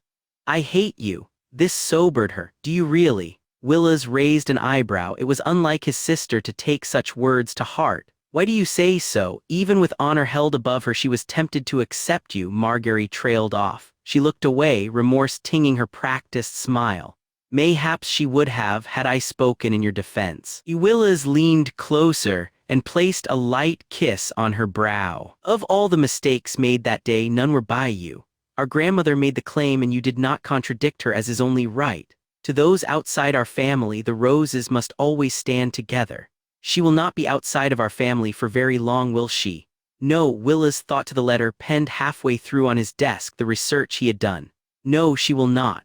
Good, I like her." Margaery smiled. "I would have liked to be the queen as well, but alas, the gods are not always so kind to us. You shall make a fine king, Willas, or my nephew after you." His sister declared this with the same self-proud empathy of their kinder years, when she would share his own stolen sweets with him and think herself generous for it. Willas had been amused by the presumption then, and it still amuses him now to accept her words. They finish the remainder of their meal in silence, and he sends her away. A warning echoed in her ear to keep any observations silent. This part of the game would require even more discretion than the last, and as much as Willas loves his grandmother, he would rather hide this from her. Lady Olenna was wily, pragmatic, and careful. She was not Garland, Loras, or Margaery, who would accept his plans without further question. She was a gamble, one who could accept the dangerous strategy he chose or select one to remove the dragon from the field. However kindly it may be done, he thinks a peaceful death for a girl grandmother knows he cares for. Willas fears the possibility. He wants Lyanna Snow. Even should she not come with a crown, he wants her by his side. The one whose daughter can make an otherwise clever boy lose his senses. Willas almost laughs when he realizes how sympathetic he feels for the Silver Prince, but ours will be a happy ending. The ride home had few mentions of rose lords or tourney crowns, though Lyanna was aware that the men, proud northern warriors, all gossiped about it behind her back. Her father, bless him, had stopped teasing her of Sir Loras after the first day and had looked foreboding enough on the mention of suitors, that none other would speak of House Tyrell to her. One boy that had no intention of doing so was Torrhen Karstark, who grew progressively more cheerful and more attentive to her as the air frosted white. The dark-haired girl gently tried to dissuade him. While she had found his attempts sweet if exasperating before, she felt almost guilty to accept them now. Torrhen would have made a good husband for her. He was brave and honorable, hardly a mummer's bone in his body. He was of the north and shared her family's values. There wouldn't be any question or scandal should he offer for her. Had they any children, they would be born dark of hair and gray of eyes, and in the absence of the Stark name, she would have gained the closest alternative. It was a simple and sweet solution, spurred for two reasons. The first was that there existed a few ambitious families that Lyanna was careful to disassociate herself from, considering the precarious single line of inheritance for House Stark. Her marriage must never be a threat to her brother's rule. The second had honey brown hair, tawny gold eyes, and a kiss that tasted of rose petals. He was ambitious as well, and all the more dangerous for it, for Lyanna could not discern his motives. Clever and proud. The prize must have been great indeed for Willas Tyrell to gamble on a bastard's hand. The she-wolf was painfully curious to the answer, if only so she could know the treasure that House Stark unintentionally held in their grasp, and if it was a price that I could afford to pay. Somehow she suspected that it would not be. The cost of a bastard to be Lady Paramount was high. Lyanna Snow wasn't one to linger on subjects that invited misery, so she did her best to banish any thought of Lord Willas on the path home. There were enough natural delights to occupy her attention on the road. Her world was so small before they left to Highgarden. Now it had grown significantly bigger, yet still had plenty of sights and experiences to marvel over. She hovered at Lord Stark's shoulder when he haggled for inn-rooms, watched with curious eyes as fishermen towed in nets of trout and mackerel from the rivers. Tried and failed not to giggle when her father glared a Frey bridgekeeper into compliance, and essentially absorbed as much knowledge as she could. To her silent laments, Lord Stark chose a longer path that avoided the Westerlands and rode past King's Landing entirely. It was a shame. Lyanna had hoped to view the capital with her own eyes. For all those wonders, though, there was nothing that could compare to seeing her family after a 6 moons journey. The party had winnowed to father. Herself and the Stark guards by then, and they were greeted by all of Winterfell. Lyanna had scarcely swung down from her horse when the poor beast was startled by 3 loud hellions tackling her into a hug. Lord Willas' steeds would be too well trained to startle. She had thought briefly, trying to fit her arms around Arya, Bran, and Rickon at once. When she extracted herself, it was to a proper kiss on the cheek from Sansa, that broke into its own whine when Lyanna hugged her instead. Robb was the next one to receive his embrace, and even Theon, who was standing aloofly by, as though he had merely been passing by at the time, received a tight hug. He made his own complaints on the matter, only they were about the unmanliness of the gesture compared to Sansa's distress on it being unladylike. Robb and she exchanged their customary eye roll over the 2 image-conscious nobles. While Lyanna had come to appreciate the beauty of Highgarden, there was nothing quite like the grim and ancient Winterfell. It held a history and splendor all its own, the somber stone walls lightened by the effusions of delight from her siblings. Presents were distributed with alacrity. Robb and Theon both received a chainmail shirt, 4 yards of sky blue muslin and sketches of gowns for Sansa, a set of painted knights and war machines for Arya, a miniature Kingsguard cloak for Bran, children playbooks and treats for Rickon, and a steel quill knife for Maester Luwin. She had made enough gold to be generous in her gifts, and her industry was well known throughout Winterfell to explain for such. Lyanna had hoped to avoid any mention of her brief career as a squire, but alas, you did what? Arya and Sansa had shrieked in completely different tones after Lord Stark had decreed her punishment before bed. No riding, sword practice, or playing the harp for 2 moons, and any reading for pleasure was to be limited to 2 hours a day. Though that punishment would only be set for a fortnight. The quiet wolf had receded soon after, mindful of his eldest daughter's baleful look as she was left to suffer her sisters alone. "I can't believe you rode in a joust," Sansa had exclaimed before the door even closed. "Did you win?" Arya followed soon after. "All of my matches." Lyanna couldn't suppress her smile when Arya whooped in excitement. "Shall we have a sleepover tonight?" For once, her younger sisters were in complete agreement as they hurried out to bring their bedrolls, blankets, and pillows to her room. Lyanna pulled her own down to the floor, requested treats and drinks be brought up, and set up a basin of warm water by the wall. The last time they had done this, Sansa had wanted to experiment with face powders and skin stains, and they needed to clean themselves before sleeping.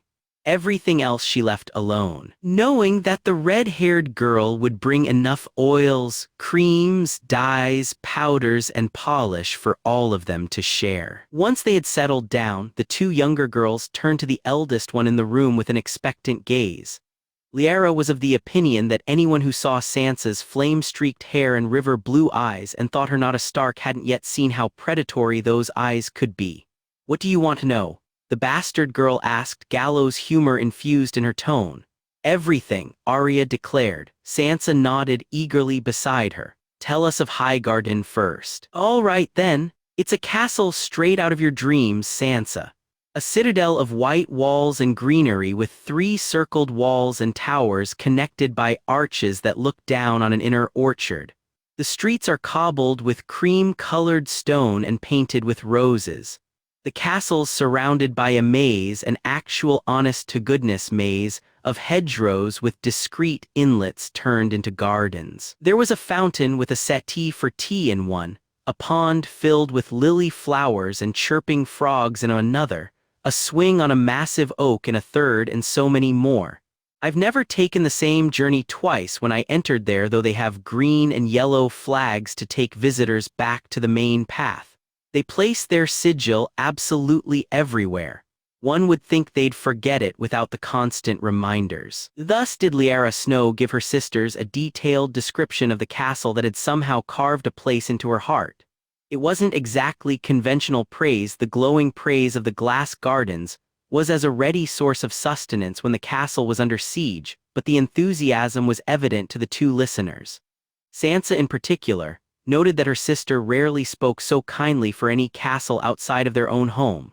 When she was done, Lyanna moved to the people there. She had already mentioned Samwell in her letters, and they learn about the Tarly boy with good humor.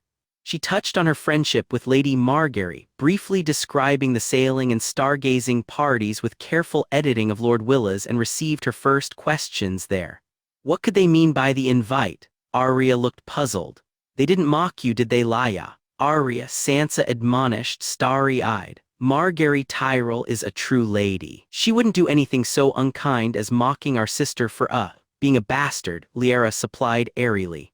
The red-haired girl grimaced and nodded. No, she did not. The others were kind enough not to mention it as well. Others, bright blue eyes gleamed. I had heard that Lord Tyrell had 3 sons. Yes, and they are all more handsome than the last. The Knight of Flowers must be the most beautiful man I had ever seen, and as gallant, skilled, and brave as a knight should be. The 2 dark-haired girls in the room promptly placed their hands over their ears as Sansa squealed. His brother Sir Garland is even more skilled with a blade than he is, Lyanna added. He took me on as a squire for his brother's name day, and there I rode 4 jousts to avenge Samwell's honor. The Snow didn't exaggerate too much about the details of the tourney, as the mummers' show and joust rounds were sensational enough. Even Sansa, who ostensibly disapproved of this very unladylike activity, was caught up in the excitement of it all. They gasped, laughed, and cheered in all of the right places, particularly when she spoke of her near-miss with Edric Dane. There must be something in the water there. Lyanna shook her head. He had sunlight pale hair, aster blue eyes, and was far prettier than any boy should have the right to be. Jabbered even faster than Bran, but he was an absolutely wonderful dancer. Did you dance with anyone else there? You haven't mentioned Lord Willas yet, and I wanted to know if he was as handsome as his brother. Was he? Did I tell you of how Sir Loras crowned me Queen of Love and Beauty? This distracted Sansa well enough, and she had to spend the next 20 minutes describing the crown and scene in full. By the end of it, the dreamer amongst them was in raptures, utterly convinced that the Knight of Flowers was soon to be her good brother. Arya was a little more skeptical of the matter, but admitted that a crown of flowers was as good a declaration of love as any. If Lyanna's features had changed at those words, she did not know, but Arya abruptly stilled. Did Sir Loras declare anything to you, Lya? There was curiosity and interest there, but it was covered by a layer of concern, for her eldest sister had returned home as unpledged as she had left. He did not. It was merely the gesture of a friend. Sansa cocked her head to the side. Did anyone else declare anything to you? The dark-haired girl smiled awkwardly.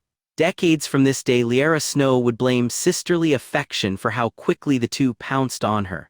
As in quite literally toppling her backwards onto her pillow, her right held down by Sansa and her left by Arya to keep her from fleeing.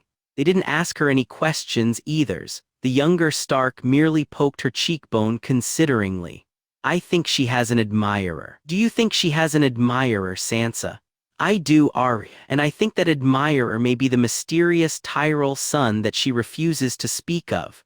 Lyanna groaned. If you 2 ever decided to conquer together, Westeros would fall in a year. I would make you the Queen's hand, Arya declared loyally. Now tell us of Willas Tyrell. The dark-haired girl mentally debated on whether or not to do so. On the one hand, the last thing she wanted to do was bring up the ghost of his offer, one that Lyanna Snow knew she could not accept but was pained to refuse. Everything that involved Willas Tyrell made her confused, dizzied, and oftentimes angry. And the betrothal that wouldn't be was left a still open wound that she had no desire to prod. On the other hand, if anyone were to believe her fanciful tale of the heir to Highgarden offering for a northern bastard, it would be her sisters. They would also be the first to comfort her and keep her secrets, without engaging in any overt stupidity like Robb would by riding south to challenge the Rose Lord. Sansa and Arya may even have insight to the situation that she herself couldn't find. And finally, though this was a selfish reason that the dark-haired girl would never admit to, she wanted someone to know of her unintended conquest. To know that she, Lyanna Snow, the bastard of Winterfell, had been proposed to by Willas Tyrell, the man to one day be Lord Paramount of the Reach. You may never speak of this to anyone else, even no, especially Robb, Lyanna warned. Cross my heart, hope to die, stick a needle in a Bolton's eye, Sansa reported cheerfully. The same. Arya rolled off her body and sat up, wiggling on her knees. Now tell us, Lord Willas asked me to marry him. The message could not have been any more shocking than if Lyanna had reported that she hatched a dragon, burned down King's Landing and declared herself queen of all of Westeros. I refused him. And to that dragon she had gathered a guard of giants, commanded an army of wildlings, and waged war against the Great Other itself. Sansa made a sound halfway between a dying animal's cry and a baby's newborn wail. Why did he offer for me? I have absolutely no idea why. Lyanna offered a weak smile to her sisters. Her middle sister's cheeks were turning a crimson matched solely by her hair, while her youngest had gone as pale as freshly fallen snow. The young she-wolf looked homicidal a moment later. Have you ever? Arya began awkwardly, looking oddly embarrassed yet still murderous as her gray eyes cut sharply to Lyanna's stomach. Under the white shift it was as flat as it had always been. He didn't try to. What? No.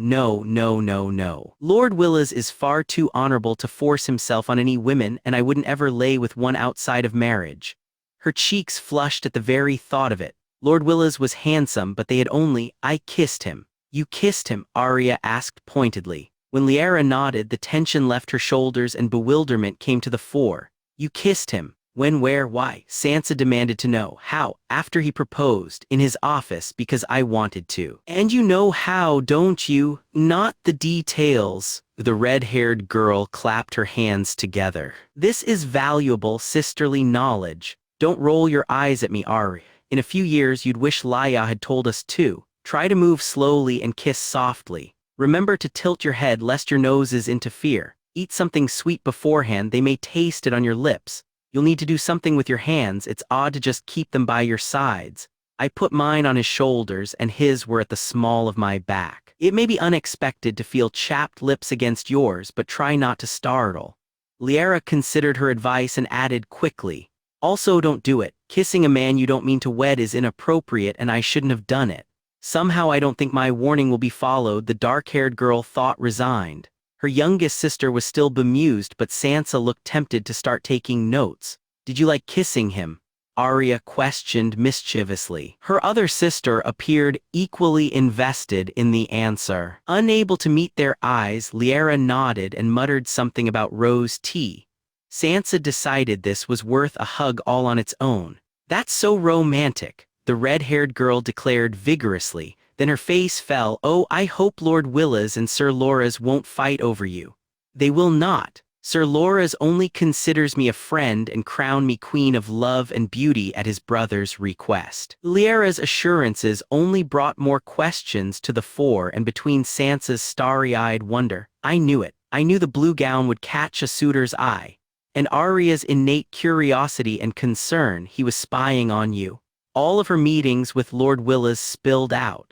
She didn't mention Lady Olenna's insulting conclusions on reflection. They did make a distressing amount of sense, and with her luck, one of her sisters would be in slapping distance of the old woman one day, but she didn't hold anything else back. When she was done, Arya flopped back on her own bedroll and declared in her lackadaisical style that fine, whatever, Willas Tyrell would make an okay good brother, I suppose. Sansa, on the other hand, was frowning. Sister, I respect your decision to refuse him, I do, but why would you? Lord Willas appears to be everything you would desire in a husband, and he obviously cares enough to propose to you. The marriage is to your advantage. Why would you refuse him? As you said, the marriage is to my advantage. Lyanna attempted to smile. Neither girl missed that it had a distinct bitterness to it. Entirely so, and one wonders why a man of Willas' stature would offer for me. He's too sensible to risk his family's reputation for mere affection, so there must be some scheme of considerable value involved. I'm a bastard, and any value I have is related to House Stark. So any reason he has to wed me must involve House Stark in some way, and it can't be to our benefit, as he refused to speak truthfully when proposing. I won't have my family pay the price for my marriage. You did it to protect us. The middle she-wolf looked heartbroken. Oh, Lyanna. Sansa Stark was a girl prone to dramatics and waterworks, but for once, Arya didn't tease her when she tearfully tried to distract the eldest from her heartbreak by way of acute rib pain. Lyanna endured the crushing arms as gracefully as she could, tentatively patting her on the back in response. It was a true shame that Sansa refused to learn archery. She had the height and upper body strength to actually wield those massive warbows Lyanna had seen in the armory. It's all right, Sansa. It wasn't really. It's not as though I love him. Even if she thought she could have, there will be other men just like him. That was actually a scary thought. Maybe it was all a misunderstanding. Sansa sniffled, hopeful. Maybe he's fallen in love with you. Maybe. She hummed noncommittally, still rubbing her sister's back. Poor Sansa. She always tried to find kindness and whimsy in the world, and Lyanna misliked being the one to shatter those hopes. I'm going to tell Robb. It's not right for Lord Willas to play with your affections. No, absolutely not. Don't you dare. You crossed your heart, remember. I'll stick a needle in the Tyrell's eye. Arya scowled. The eldest girl shook her head, so utterly exasperated and yet happy to have sisters like this. I want to leave all of this behind me. Promise me that neither of you will tell anyone or do anything about the matter. Once those promises were reluctantly given, she continued. Now I have learned a few new hairstyles from observing the ladies of the Reach. There's this loose curled up doe braid that would look lovely with your red hair, Sansa. Let me see if I can recreate it. And Arya, you never did tell me if you bullied Theon into giving you tips with the bow yet. Slowly the tension from Lyanna's confession drained from the air as the three girls busied themselves with experimenting with cosmetics, sharing stories and draining cups of piping hot blood blossom tea. They grew faster than weeds around the castle, and Lyanna could remember more than one fond afternoon picking bulbs to trade for sweetmeats from the head cook. Sansa ended up with her up-doe. Arya a dozen tiny braids tied into a crown, and Lyanna a half-up, half-down style with locks of hair arranged to frame her face. The face powders were less successful, at least for the two sisters that took it seriously, while Arya found her intentional raccoon look with streaks of charcoal for cat whiskers to be delightful. Somehow they even managed to lock the youngest down long enough to stain her fingernails cherry red. The oil in the wicker lantern was dangerously close to done when they were finally done. I'll need half a dozen more cups of tea to make it through Maester Luwin's lessons tomorrow. Lyanna drowsily climbed into her bedroll at the leftmost side of the room, Sansa to her right, then Arya. They were three wolf pups all in a row, blankets arranged around them despite the frost-bitten breeze from the open window adding a comfortable nip to the air. The hot springs underneath the castle warmed them well enough, and had near nudged her to sleep when she felt arms encircle her. Lyanna, Sansa whispered to her back. May I ask you something? The dark-haired girl made a vague noise of assent. Her mind was already wandering to darkness, but it took little effort to draw it back for a time. How did you gain Lord Willas' interest? I don't know, Sansa. That's the reason why I refused him, remember? No, I'm not asking why he proposed to you. Only Lord Willas can answer that. I mean that there must be a reason for you to have caught his eye in the first place, and I want to know how. It may have been the novelty of a daughter of House Stark trying to seduce a nobleman. How did you keep his eye then? Lyanna turned around to see intense river blues focused on her. Sansa was frowning as she thought aloud. The ladies in your letters all sound so elegant and beautiful and accomplished. They must all be vying for men like Lord Willas or Sir Loras to notice them. How can I compare to that, Lyanna? Are you worried about making a good marriage, Sansa? You needn't be. You're the eldest daughter. You're the eldest daughter. Trueborn then. You're the eldest trueborn daughter of Lord Eddard Stark. You're beautiful and kind-hearted, and you'll have your pick of any man in the realm. Father will arrange a good match with a lord who's worthy of you. Sansa was unimpressed. I want a suitor that vies for my approval, not father's. And you will have that, Lyanna assured. It's too early for you to be wed anyway. Think not of it. I know. I just want what you had. A man won by my own charms and talents. At her dubious look, the red-haired girl added, Oh, you know that it's true, Lyanna. Mayhaps he chose to wed you for deceitful reasons, but if even one of your stories were true, he was attracted to you. In fact, I think it started when you sang that song at the sailing party, Sansa mused. You sing, you dance, you play the harp, and you speak Valyrian. All of these are court accomplishments, yes. Didn't they impress Lord Willas? Lyanna admitted that they might have.